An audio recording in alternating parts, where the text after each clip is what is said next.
Hello friends, this is Harvinder Singh and welcome to the YouTube channel learn with Harvinder sir. अदर इस video ਵਿੱਚ ਅਸੀਂ ਕਰਾਂਗੇ PSEB ਕਲਾਸ 12th ਇੰਗਲਿਸ਼ ਦੀ ਪੋਇਮ ਜਿਸ ਦਾ ਨਾਮ ਹੈ ਔਨ ਫਰੈਂਡਸ਼ਿਪ। ਇਸ ਪੋਇਮ ਦਾ ਸੈਂਟਰਲ ਆਈਡੀਆ ਤੇ ਕੁਐਸਚਨ ਆਨਸਰਸ।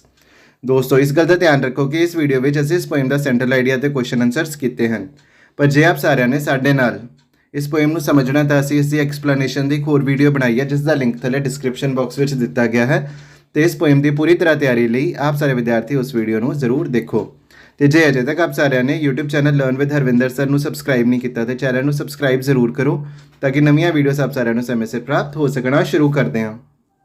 ਤੇ ਫਸਟ ਕੁਐਸਚਨ ਹੈ give the central idea of the poem. ਤੇ ਅਸੀਂ ਇੱਥੇ ਸੈਂਟਰਲ ਆਈਡੀਆ ਲਿਖਣਾ ਪੋਇਮ ਦਾ ਤੇ ਇਸ ਵਿੱਚ ਅਸੀਂ ਲਿਖ ਸਕਦੇ ਹਾਂ the poem is written by Khalil Gibran. He tells us about friendship by praising its virtues and advantages. A friend is a God's gift. He stands by us through thick and thin. He can read our thoughts even if we do not express them. Joys become double and sorrows half when shared with a friend. ਤੇ central idea ਵਿੱਚ ਅਸੀਂ ਇਹ ਲਿਖਿਆ ਕਿ ਇਸ ਮੁਹਿੰਮ ਵਿੱਚ ਕਵੀ ਨੇ ਪੋਇਟ ਨੇ ਸਾਨੂੰ ਫਰੈਂਡਸ਼ਿਪ ਦੇ ਬੈਨੀਫਿਟਸ ਤੇ ਐਡਵਾਂਟੇਜਸ ਦੇ ਬਾਰੇ ਦੱਸਿਆ। ਤੇ ਇਸ ਵਿੱਚ ਇਹ ਦੱਸਿਆ ਗਿਆ ਕਿ ਜਿਹੜਾ ਇੱਕ ਫਰੈਂਡ ਹੁੰਦਾ ਉਹ ਗੋਡ ਗਿਫਟ ਹੁੰਦਾ ਤੇ ਉਹ ਸਾਡੇ ਨਾਲ ਥਿਕ ਐਂਡ ਥਿਨ ਦੁੱਖ ਅਤੇ ਸੁੱਖ ਵਿੱਚ ਵੀ ਸਾਡੇ ਨਾਲ ਹੀ ਹੁੰਦਾ ਹੈ। ਤੇ ਸਾਡੇ ਦੋਸਤ ਨੂੰ ਇਹ ਵੀ ਪਤਾ ਲੱਗ ਜਾਂਦਾ ਵੀ ਸਾਡੇ ਮਨ ਵਿੱਚ ਕੀ ਚੱਲ ਰਿਹਾ ਕਿ ਜੇ ਅਸੀਂ ਉਸ ਨੂੰ ਦੱਸੀਏ ਵੀ ਨਾ ਫਿਰ ਵੀ ਉਸ ਨੂੰ ਪਤਾ ਲੱਗ ਜਾਏਗਾ ਵੀ ਸਾਡੇ ਮਨ ਵਿੱਚ ਕੀ ਚੱਲ ਰਿਹਾ। ਤੇ ਜਦੋਂ ਅਸੀਂ ਆਪਣੀਆਂ ਖੁਸ਼ੀਆਂ ਆਪਣੇ ਦੋਸਤ ਦੇ ਨਾਲ ਸਾਂਝੀ ਕਰਦੇ ਤਾਂ ਉਹ ਡਬਲ ਹੋ ਜਾਂਦੀਆਂ ਤੇ ਸਾਡੇ ਜਿਹੜੇ ਦੁੱਖ ਨੇ ਉਹ ਆਪਣੇ ਦੋਸਤ ਦੇ ਨਾਲ ਸ਼ੇਅਰ ਕਰਕੇ ਅੱਧੇ ਰਹਿ ਜਾਂਦੇ ਨੇ। ਤੇ ਹੁਣ ਅਸੀਂ ਦੇਖਦੇ ਹਾਂ ਅਗਲਾ question. Read the lines given below and answer the questions that follow. ਤੇ ਇੱਥੇ ਸਾਨੂੰ ਲਾਈਨਾਂ ਦਿੱਤੀਆਂ ਗਈਆਂ। ਹੀ is your friend which you so with love and reap with Thanksgiving and he is your board and your fireside.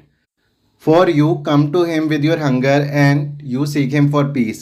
When your friend speaks his mind, you fear not the nay in your own mind, nor do you withhold the a. ਤੇ ਇਹਨਾਂ ਨੂੰ ਅਸੀਂ ਪਹਿਲਾਂ ਹੀ explain ਕੀਤਾ ਹੋਇਆ explanation video ਵਿੱਚ। ਤੇ question ਅਸੀਂ ਕਰਦੇ ਹਾਂ directly. Name the poet Khalil Gibran. What is the most important thing one can give to a friend? Love. ਅਗਲਾ ਕੁਐਸਚਨ ਹੈ when we share our friends with love what do we earn in return from them? ਤੇ ਇਸ ਦਾ ਉੱਤਰ ਹੈ when we share our friends with love we earn thanksgiving or gratitude in return. अगला question है how is our friend our fireside? तो इसका answer है a friend is our fireside as he provides us warmth और support during difficult times. तो अगला question भी इसी तरह का ही है। Read the lines given below and answer the questions that follow. तो इतने सानू लाइनां दित्तियां गईयां हैं। For that which you love most in him may be clearer in his absence as the mountain to the climber is clearer from the plane. And let there be no purpose in friendship save the deepening of the spirit. For love that seeks aught but the disclosure of its own mystery is not love but a net cast forth, and only the unprofitable is caught. ਤੇ ਇਹਨਾਂ ਲਾਈਨਾਂ ਨੂੰ ਵੀ ਅਸੀਂ poem ਦੀ explanation ਵਿੱਚ explain ਕੀਤਾ ਹੋਇਆ। ਤੇ direct ਅਸੀਂ ਕੁਐਸਚਨ ਕਰਦੇ ਹਾਂ। question है a mountain appears more clear when one is on the plain at some distance away. How does the poet relate this statement to understand the value of a friend? ਤੇ poet ਨੇ ਕਿਸ ਤਰ੍ਹਾਂ relate ਕੀਤਾ statement ਨੂੰ friend ਦੀ value ਨੂੰ ਸਮਝਣ ਦੇ ਲਈ? ਤੇ ਇਸ ਦਾ ਆਨਸਰ ਅਸੀਂ ਲਿਖ ਸਕਦੇ ਹਾਂ the poet means to say that the real worth of a friend is known when he is away from us. It gives us the right perspective to look at friendship. ਤੇ ਇਸ line ਵਿੱਚ poet ਇਹ ਕਹਿਣਾ ਚਾਹੁੰਦਾ ਵੀ ਸਾਨੂੰ ਆਪਣੇ friend ਦੀ ਅਹਿਮੀਅਤ ਦਾ ਉਸਦੀ ਅਸਲੀ ਵੈਲਿਊ ਦਾ ਉਦੋਂ ਹੀ ਪਤਾ ਲੱਗਦਾ ਵੀ ਜਦੋਂ ਉਹ ਸਾਡੇ ਨਾਲ ਨਹੀਂ ਹੁੰਦਾ।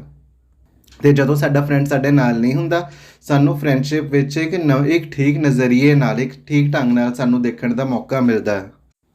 ਅਗਲਾ ਕੁਐਸਚਨ ਹੈ what should be the main purpose of friendship? Friendship ਦਾ ਮੇਨ ਪਰਪਸ ਕੀ ਹੋਣਾ ਚਾਹੀਦਾ? ਤੇ ਇਸ ਦਾ ਆਨਸਰ ਹੈ the main purpose of friendship should be the deepening of spirit. ਤੇ ਫਰੈਂਡਸ਼ਿਪ ਦਾ ਜਿਹੜਾ ਮੇਨ ਪਰਪਸ ਹੁੰਦਾ ਉਹ ਹੁੰਦਾ ਡੀਪਨਿੰਗ ਆਫ ਦਾ ਸਪਿਰਿਟ। ਤੇ ਡੀਪਨਿੰਗ ਆਫ ਦਾ ਸਪਿਰਿਟ ਦਾ ਕੀ ਮਤਲਬ ਹੁੰਦਾ? ਉਸ ਦਾ ਮਤਲਬ ਹੁੰਦਾ ਇਨਸ਼ੋਰਿੰਗ ਪੀਸ, ਕਾਮ, ਪਰਪਸ ਤੇ ਮੀਨਿੰਗ ਆਫ ਲਾਈਫ।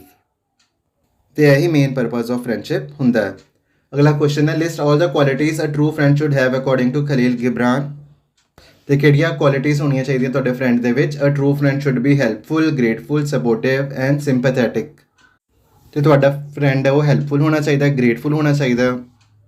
ਗ੍ਰੇਟਫੁਲ ਦਾ ਮਤਲਬ ਹੁੰਦਾ ਥੈਂਕਫੁਲ ਹੋਣਾ ਚਾਹੀਦਾ, ਸਪੋਰਟਿਵ ਹੋਣਾ ਚਾਹੀਦਾ, ਉਸਨੇ ਤੁਹਾਡੀ ਸਪੋਰਟ ਵੀ ਕਰਨੀ ਤੁਹਾਡੇ ਮੁਸ਼ਕਿਲ ਘੜੀਆਂ ਵਿੱਚ। ਤੇ ਸਿੰਪੈਥੈਟਿਕ ਵੀ ਉਸਦੇ ਮਨ ਵਿੱਚ ਤੁਹਾਡੇ ਲਈ ਹਮਦਰਦੀ ਜਾਂ ਸਿੰਪਥੀ ਵੀ ਹੋਣੀ ਚਾਹੀਦੀ ਹੈ। ਅਗਲਾ ਕੁਐਸਚਨ ਹੈ true friend is one with whom we can share. ਤੇ ਸਾਨੂੰ ਆਪਸ਼ਨਸ ਦਿੱਤੇ ਗਏ ਨੇ ਤੇ ਇਸ ਦਾ ਆਨਸਰ ਹੈ ਜੋਇਸ ਐਂਡ ਸੋਰੋਸ। ਵੀ ਅਸੀਂ ਆਪਣੇ ਦੋਸਤ ਦੇ ਨਾਲ ਆਪਣੇ ਜੋਇਸ ਅਤੇ ਆਪਣੇ ਸੋਰੋਸ ਨੂੰ ਸ਼ੇਅਰ ਕਰ ਸਕਦੇ ਹਾਂ।